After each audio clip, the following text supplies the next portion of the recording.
మహేశ్వరాన్ని మున్సిపాలిటీగా మార్చేందుకు మన రాష్ట్ర ప్రభుత్వం కసరత్తు ప్రారంభించిందని చెప్పుకోవచ్చు. అయితే మున్సిపాలిటీగా మార్చడానికి సుమారు 22,000 జనాభా ఉండాలి. కానీ ఇప్పటికే మహేశ్వరానికి సుమారు 40,000 జనాభా వరకు ఉంది. కాబట్టి ఈ మహేశ్వరాన్ని సునాయాసంగా మున్సిపాలిటీగా మార్చే ఛాన్స్ ఉంది. అయితే ఇప్పుడు ప్రభుత్వం మహేశ్వరాన్ని 12 గ్రామ పంచాయతీతో కలిపి మున్సిపాలిటీగా డిక్లేర్ చేసేందుకు ప్రయత్నిస్తుంది.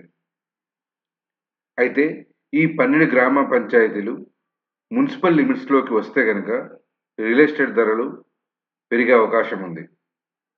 ఇప్పటికే మహేశ్వరం మండలంలో ఇన్వెస్ట్ చేసి ఉన్నట్లయితే వారు ఖచ్చితంగా బెనిఫిట్ పొందే అవకాశం ఉంది. ఇప్పుడు ఆ 12 గ్రామ పంచాయతీలేంటో తెలుసుకునే ప్రయత్నం చేద్దాం. ఇప్పుడు మనం ఇక్కడ చూస్తున్నది ఫస్ట్‌గా మనము ఇక్కడ చూడవచ్చు. ఇది మహేశ్వరం. మనకు కనిపిస్తుంది ఈ జనాభా ఉన్నది అంటే సుమారు 40,000 జనాభా ఉన్నది ఇక్కడే. మహేశ్వరానికి కొద్ది దూరంలోనే సిరిగిరిపురం అనే గ్రామ పంచాయతీ ఉంది. సిరిగిరిపురం గ్రామ పంచాయతీ నుంచి మనకి ఇక్కడ గంగారం అనే తండా ఉంటుంది.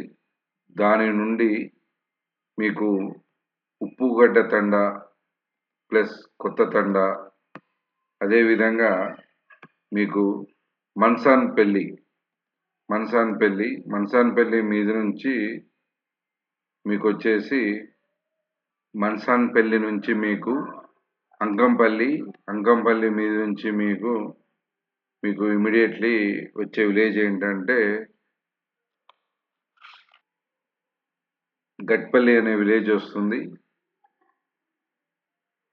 గట్పల్లి మీరిక్కడ చూడొచ్చు.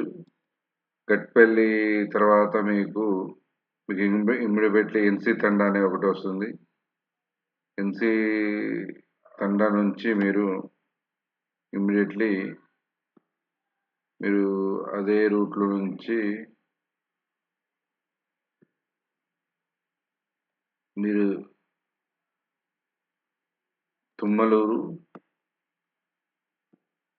తుమ్మలూరు తర్వాత మీకు ఇక్కడ రామచంద్రాపురం అనే విలేజ్ ఉంటుంది. రామచంద్రాపురం విలేజ్ దాటిన తర్వాత మీకు ఇమ్మీడియేట్‌లీ రామచంద్రాపురం నుంచి మొహబత్ నగర్ అనే గ్రామ పంచాయతీ వస్తుంది. మొహబత్ నగర్ నుండి మీరు ఇమ్మీడియేట్‌లీ మీరు సిరిగిరిపురం విలేజ్ వరకు వెళ్తే ఈ విధంగా 12 గ్రామ పంచాయతీలు మీరు చూస్తున్న మ్యాప్ 12 గ్రామ పంచాయతీలను కలిపి మీకు ఒక మున్సిపాలిటీగా రాబోతుంది. ఈ 12 గ్రామ పంచాయతీలు గనక మున్సిపాలిటీగా మారితే చుట్టుపక్కల ఏరియాలతో పాటు ఇక్కడ ఉన్న వెంచర్లలో కానివ్వండి, లేఅవుట్స్‌లలో కానివ్వండి, విల్లా ప్లాట్స్‌లలో కానివ్వండి, ఏదైనా కానివ్వండి ఖచ్చితంగా రేట్లలో డిఫరెన్స్ వచ్చే ఛాన్స్ ఉంది. ఇంతకుముందు గనక మీరు కొనుక్కున్నట్టయితే ఖచ్చితంగా బెనిఫిట్ పొందవచ్చు.